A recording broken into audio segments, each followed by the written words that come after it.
The air in the dimly lit chamber was thick with tension, the kind that made every breath feel like a challenge.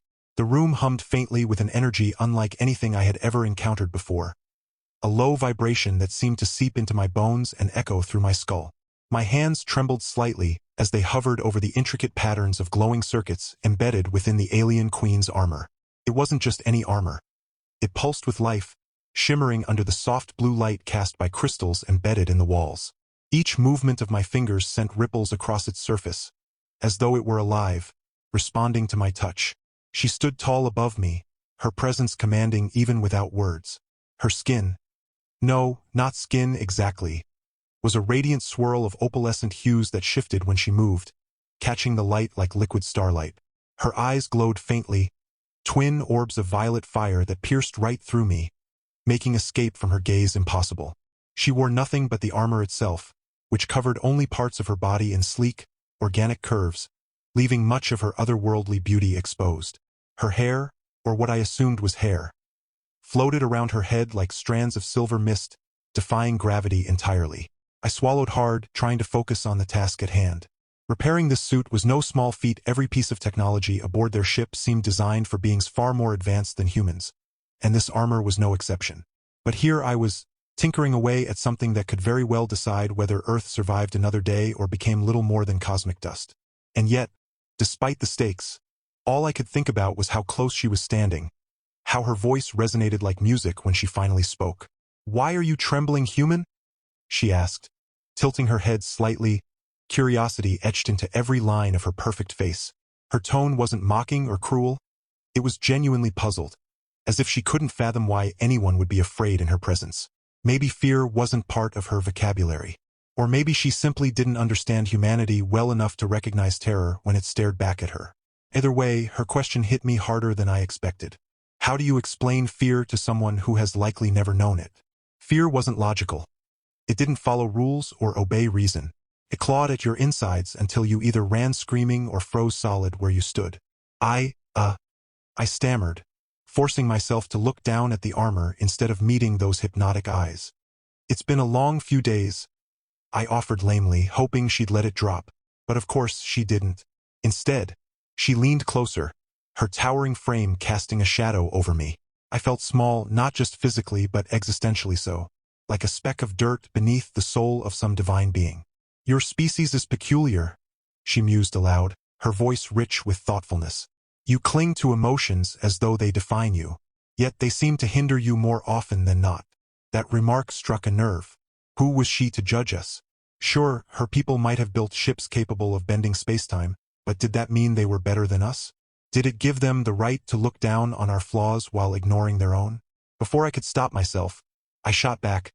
"Maybe we're not so different. Maybe you just haven't figured out how messy emotions can get yet." For a moment, silence stretched between us, heavy and electric.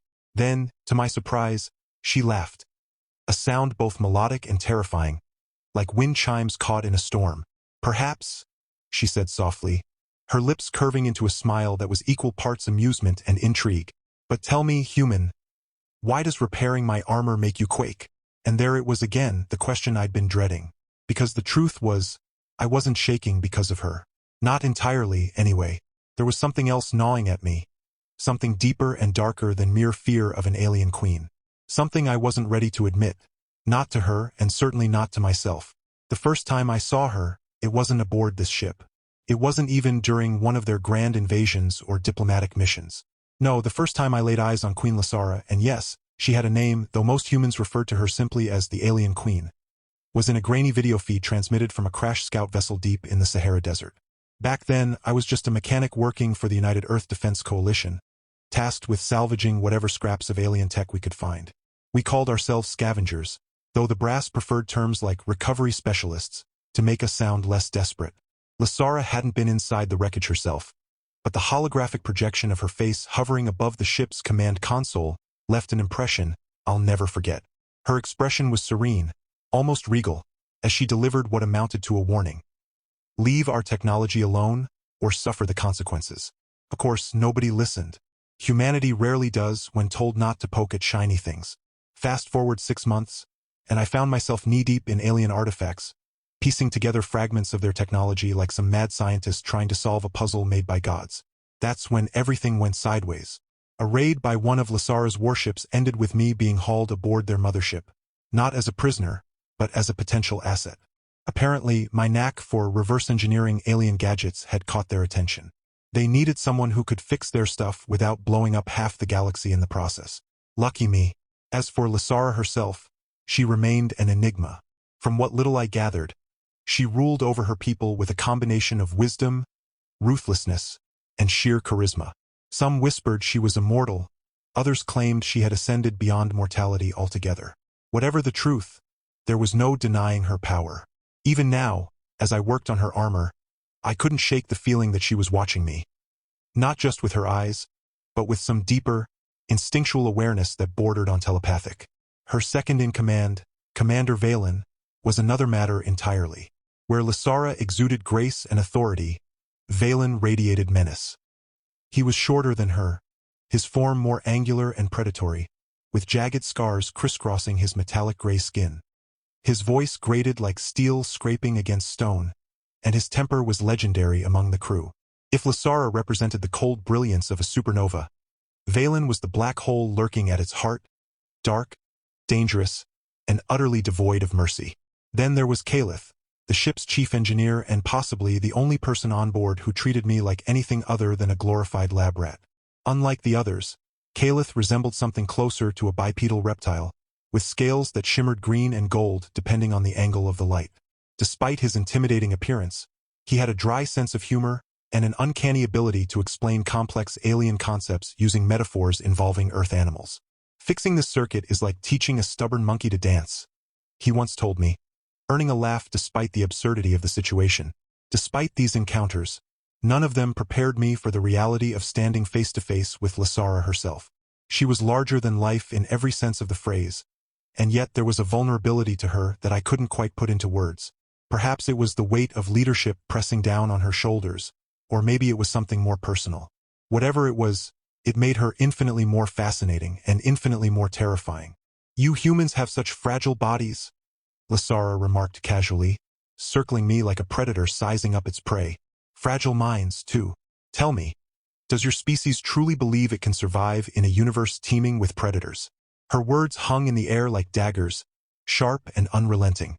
I wanted to snap back, to defend humanity against her condescension, but pride isn't much use when you're outnumbered and outgunned. Still, I managed a weak retort. Surviving isn't about strength. It's about adaptability, about finding ways to keep going even when everything tells you to stop. Lasara paused mid-step, her glowing eyes narrowing slightly. For a moment, I thought she might strike me down where I stood. Instead, she smiled. A slow, deliberate curve of her lips that sent shivers racing down my spine. "Adaptability," she echoed, tasting the word as though it were foreign on her tongue. "An interesting concept. Perhaps that is why you fascinate me, human. You are weak yet resilient, foolish yet ingenious, fragile yet determined." Before I could respond, a sudden jolt rocked the ship, sending both of us stumbling.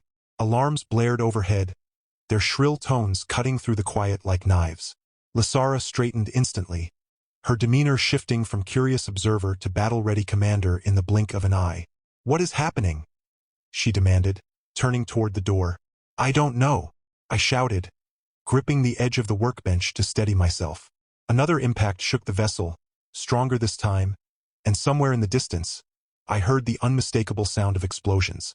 Panic surged through me, but I forced myself to focus. Whatever was attacking us, it wasn't random. This was targeted, personal. Lasara barked orders in her native tongue, summoning reinforcements via the comm system embedded in her armor. Meanwhile, Calith burst into the chamber, his golden scales flashing in the dim light. "We're under attack," he hissed, skidding to a halt beside me. "Unknown vessels. Fast, agile, armed to the teeth. Who dares assault my fleet?" Lasara growled, her voice laced with fury. For the first time since I'd met her, she looked genuinely angry. Gone was the composed ruler. In her place stood a warrior queen ready to tear her enemy's limb from limb. "That's the thing," Calith replied grimly. "They're broadcasting your sigil. Whoever they are, they're claiming to act on your orders." The implications hit me like a freight train. Someone was impersonating Lasara, using her identity to launch an attack on her own forces. But who? And why? As chaos erupted around us, one thing became painfully clear. Survival wasn't going to come easy. Not today. In the midst of the chaos, I realized two things simultaneously. First, whoever was behind this attack knew exactly what they were doing. They weren't just firing blindly but targeting critical systems with surgical precision. Second, I was still holding the repair tool I'd been using on Lasara's armor. Its tip crackled faintly with residual energy, reminding me of the delicate balance between creation and destruction. In that split second, inspiration struck. "Wait!" I shouted, raising my hands as if to ward off further disaster. Both Lasara and Caliph turned to me, their expressions a mix of confusion and impatience. "These ships, they're mimicking your tech, right? Well, what if we turn that against them?" Caliph tilted his head, scales glinting as he considered my words. "Explain," he said tersely. I took a deep breath, adrenaline sharpening my thoughts. "If they're copying your designs, then they're probably vulnerable to the same weaknesses. Let me modify the armor, it's already halfway disassembled. I can rig it to emit a feedback pulse, something that'll fry their systems without harming ours." Lasara stepped closer, her glowing eyes boring into mine. "You propose to weaponize my own defense mechanisms? Bold. But will it work?" "It has to," I muttered, already reaching for the nearest control panel. My hands flew over the interface, rerouting power flows and recalibrating frequencies. Sweat beaded on my forehead, partly from exertion and partly from the knowledge that failure meant certain death. For all of us. Caliph watched intently, occasionally offering suggestions in clipped tones. Together, we transformed the elegant suit of armor into a makeshift EMP device, its circuits humming ominously as it charged up.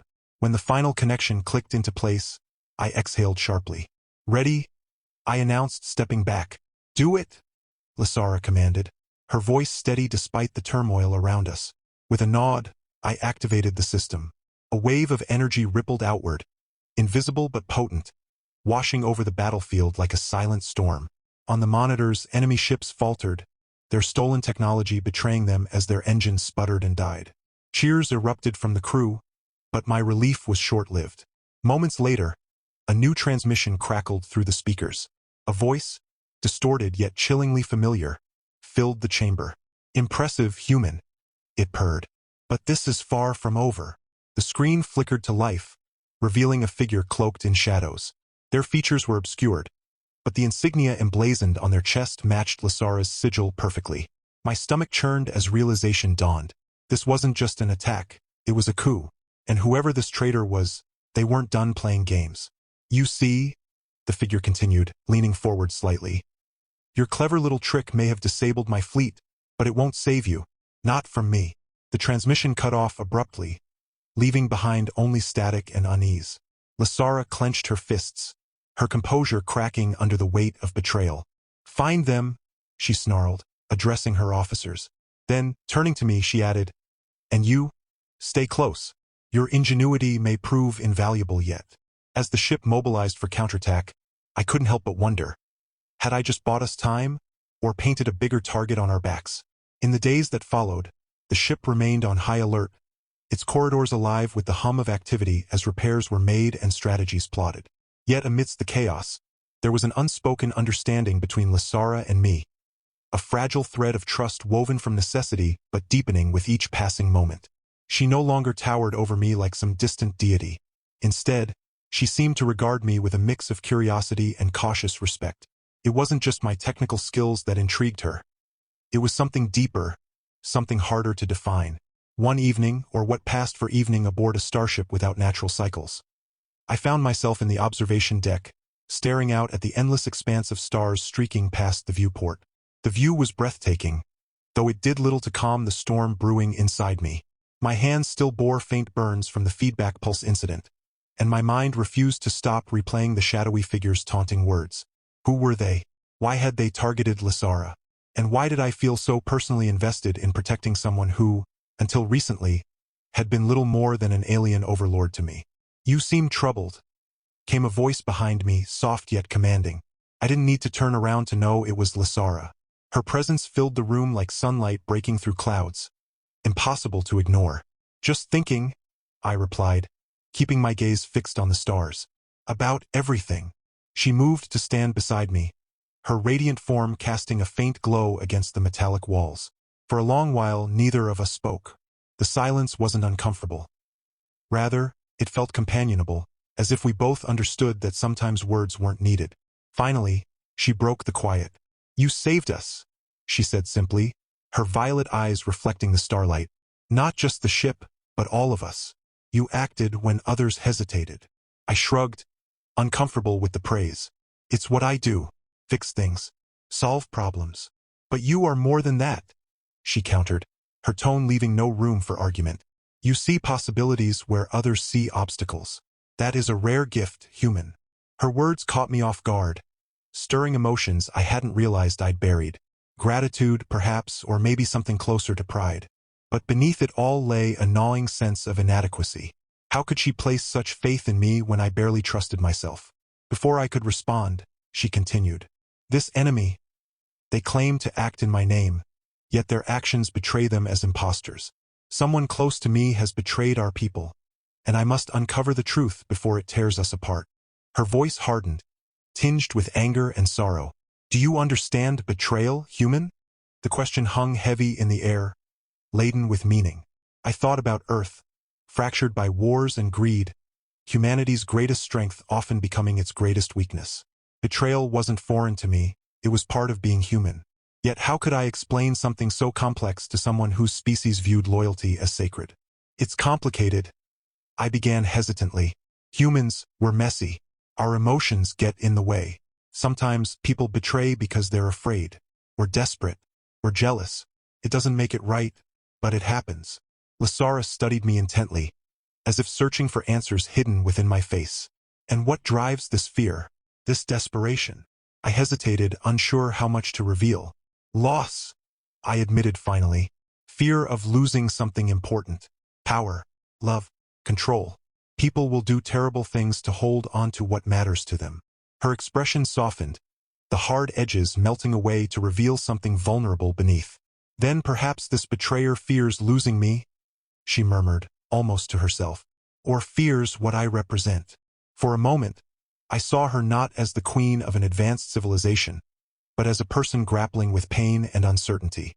It was a side of her I hadn't expected, one that made her seem human. The irony wasn't lost on me. Before I could dwell further on the thought, Caliph entered the room, his golden scales catching the light. "My queen," he said, bowing slightly. "We've detected another signal. It appears to be coming from the same source as before." Lasara straightened immediately, her regal demeanor snapping back into place. "Prepare a shuttle. We'll investigate." "We," I blurted out, turning to her in alarm. "You can't mean." "I do," she interrupted firmly. "Whoever this is, they seek to destabilize my rule. I cannot afford to send proxies. And besides," she glanced at me, her lips curving into a faint smile, "you may prove useful once again." The shuttle ride was tense, the kind of quiet that pressed against your ears until you wanted to scream just to break it. Lasara sat across from me, her posture rigid, her glowing eyes fixed on the viewport as we approached the coordinates of the mysterious signal. Caliph piloted the craft, his claws tapping rhythmically against the controls in a gesture that might have been nervousness, if reptilian aliens even got nervous. As we drew closer, the source of the transmission revealed itself. A derelict station floating adrift in the void, its surface pockmarked with scars from battles long past. It looked abandoned, but appearances could be deceiving, especially here. "This place gives me the creeps," I muttered under my breath, earning a low chuckle from Caliph. "Stay close, human," he advised, his forked tongue flicking briefly. "Creeps tend to bite." Lasara shot him a sharp look, silencing any further commentary. "Remember your orders," she instructed. "We locate the source of the signal, gather intel, and withdraw. No unnecessary risks." Easier said than done. As soon as we docked and stepped onto the station, it became clear that danger lurked around every corner. The air was thick with decay, and the dim emergency lights cast eerie shadows along the walls. Strange symbols etched into the metal glowed faintly, pulsing in time with the faint hum of machinery deep within the structure. "This tech, it's old?" I whispered, running my fingers over one of the symbols. "Older than anything I've seen from your fleet." Lasara nodded grimly. An ancient relic, perhaps a remnant of those who came before us. And whoever's using it knows exactly how to exploit it, I added, my stomach sinking. If our enemy had access to technology older and more powerful than Lysara's own, then we were in serious trouble. We pressed onward, navigating narrow corridors and dodging traps left behind by whoever or whatever had claimed this station as their lair. At one point, I nearly triggered a pressure plate that would have sent a cascade of razor-sharp spikes hurtling toward us. Lysara yanked me back just in time, her grip firm but gentle. "Careful," she admonished, her breath warm against my ear. "I cannot afford to lose you now." Her words sent a shiver down my spine. Not from fear, but from something else entirely. Something I didn't dare name. Finally, we reached the heart of the station. A massive chamber dominated by a glowing orb suspended in midair. The signal emanated from it, pulsing with a malevolent energy that made my skin crawl. Around the orb stood holographic projections of figures clad in armor eerily similar to Lysara's, yet distorted, twisted into grotesque parodies of her image. "They're mocking you," I said quietly, my voice trembling despite my best efforts to remain calm. "Using your likeness to sow discord among your people." Lysara's jaw tightened, her fists clenching at her sides. "This is worse than betrayal. This is desecration." Before she could move closer, the orb flared brightly, bathing the room in harsh light. A figure materialized before us, stepping out of the glare like a specter emerging from the abyss. It was the same shadowy individual from the transmission, their features now fully visible. Their resemblance to Lysara was uncanny, but where she radiated grace and power, this version exuded corruption and malice. "Sister," the figure crooned, their voice dripping with venom. "How predictable of you to come running." Lysara froze, her entire body going rigid. "Cythera," she breathed, shock and fury warring in her voice. "So it was you." The traitor smirked, spreading their arms wide. "Surprised? You should be. After all, who better to overthrow you than your own flesh and blood?" Flesh and blood? The revelation hit me like a punch to the gut. Lysara had never mentioned having family. Not that I'd asked. But seeing the raw emotion etched across her face told me everything I needed to know. This wasn't just political intrigue. This was personal. "What happened to you?" Lysara demanded, taking a step forward. "Why are you doing this?" Cythera laughed, a cold, hollow sound that echoed through the chamber. "What happened to me? You happened, dear sister. You took everything, the throne, the loyalty of our people, the legacy of our ancestors. And for what? To coddle these pathetic creatures." They gestured dismissively at me, their lip curling in disgust. "That's enough," I snapped, surprising even myself. "Whatever beef you have with her, leave us out of it." "Oh, but you're already involved, little human," Cythera sneered, turning their attention to me. "You think she cares about you? About any of you? She uses you, just as she used everyone else who ever dared to trust her." I glanced at Lysara, searching for some sign that Cythera's words weren't true. But her expression remained inscrutable, her eyes locked onto her sibling with a mixture of pain and resolve. "Enough talk," Lysara said finally, her voice steady despite the turmoil swirling around her.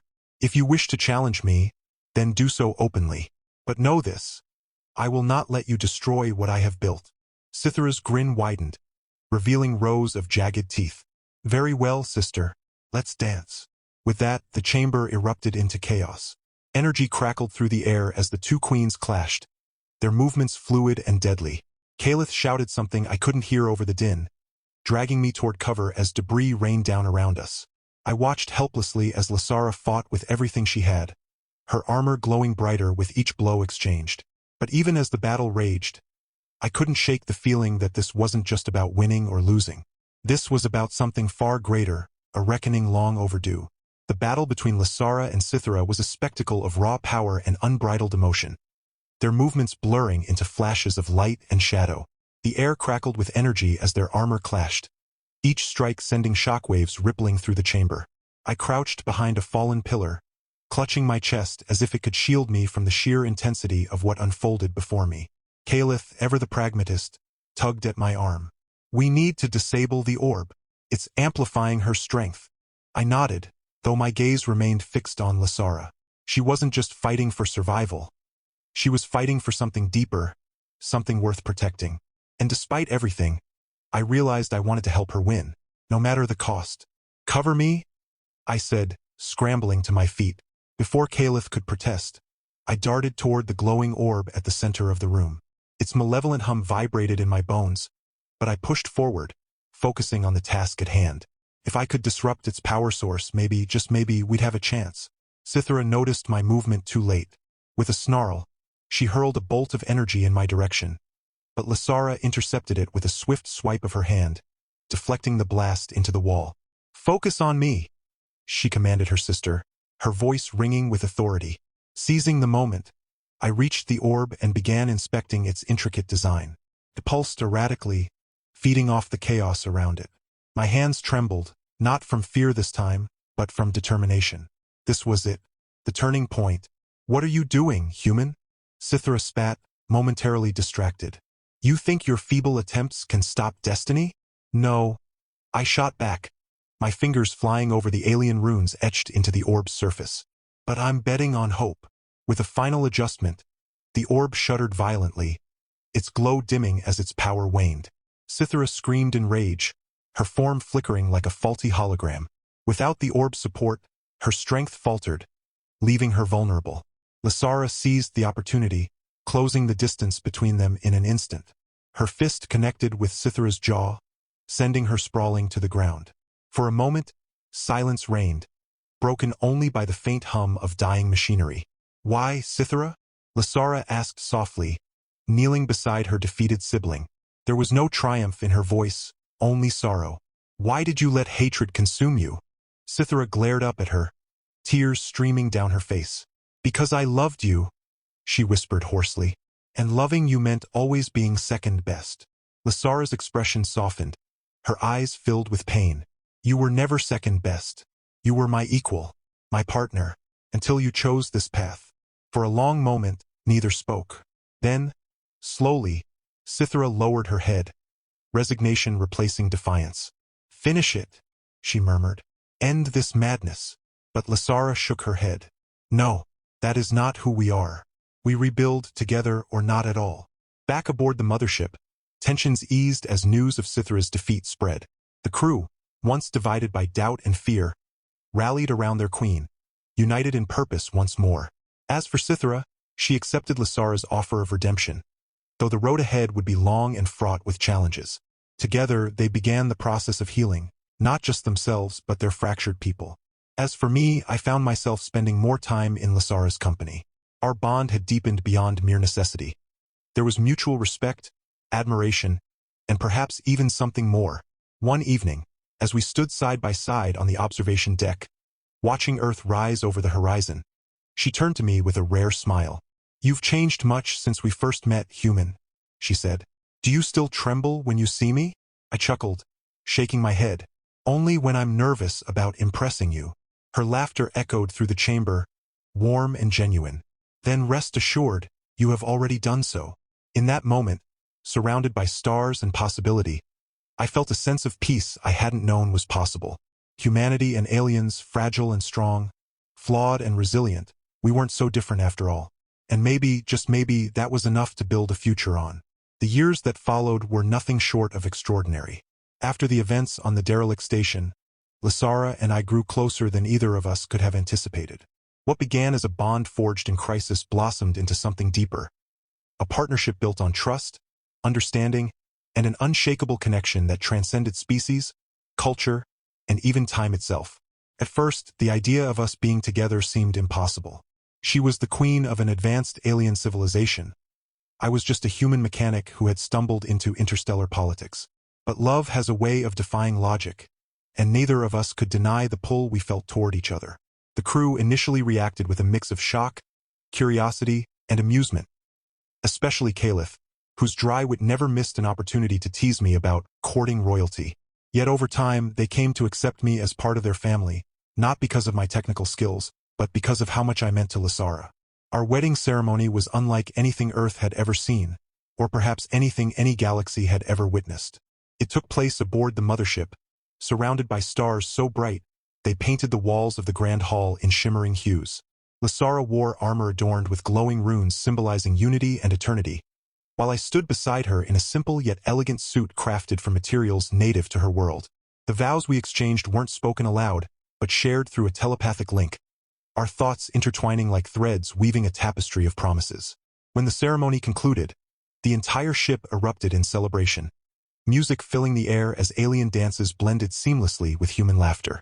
And then came the children, 5 to be exact, each one a perfect blend of both worlds. They inherited their mother's radiant beauty and regal bearing, along with my knack for tinkering and problem-solving. Watching them grow up aboard the ship was a joy unlike any other. There was Aaron, the eldest, whose curiosity knew no bounds and who often accompanied me to the engineering bay, eager to learn how things worked. Then there was Tyla, fiercely independent and already showing signs of her mother's leadership qualities. Rin, the quiet dreamer, spent hours gazing out at the stars, sketching constellations and imagining new ones. Lyra, the mischief maker, kept everyone on their toes with her endless pranks, while little Kale, named after Caliph, naturally, charmed everyone with his wide-eyed wonder and boundless energy. Raising them wasn't without its challenges, of course. Balancing parenthood with ruling an empire required patience, compromise, and more than a few sleepless nights. But every moment was worth it. The sound of their laughter echoing through the corridors, the way they looked at us with such unconditional love, the pride in their eyes when they accomplished something new. Each child brought their own unique spark to our lives, reminding us daily of the beauty that comes from blending two vastly different worlds. Lasara and I often joked that our household was chaos incarnate, but it was the kind of chaos that made life meaningful. Together, we taught our children the values of empathy, resilience, and cooperation, lessons drawn not only from our experiences but also from the strengths of both our species. We showed them that differences weren't barriers but bridges, opportunities to learn and grow. As the years passed, our family became a symbol of hope, not just for Lasara's people, but for humanity as well. Diplomatic relations between Earth and her fleet flourished, thanks in no small part to the unity our marriage represented. Humans and aliens worked side by side, sharing knowledge, technology, and dreams of a brighter future. Our children played a pivotal role in this alliance, serving as ambassadors in their own right, bridging gaps with their infectious enthusiasm and open hearts. One evening, as we gathered on the observation deck to watch another sunset paint the cosmos in fiery colors, Lasara leaned her head against my shoulder, her opalescent skin glowing softly in the dim light. "Do you remember when you trembled before me?" she asked, a teasing note in her voice. I smiled, wrapping my arm around her. "How could I forget? Back then, I thought you were terrifying. And now," I said, glancing at our children playing nearby, their laughter ringing out like music. "I know you're still terrifying, but in the best possible way." She laughed, the sound warm and melodic. "You've changed too, human. You've become braver than I ever imagined."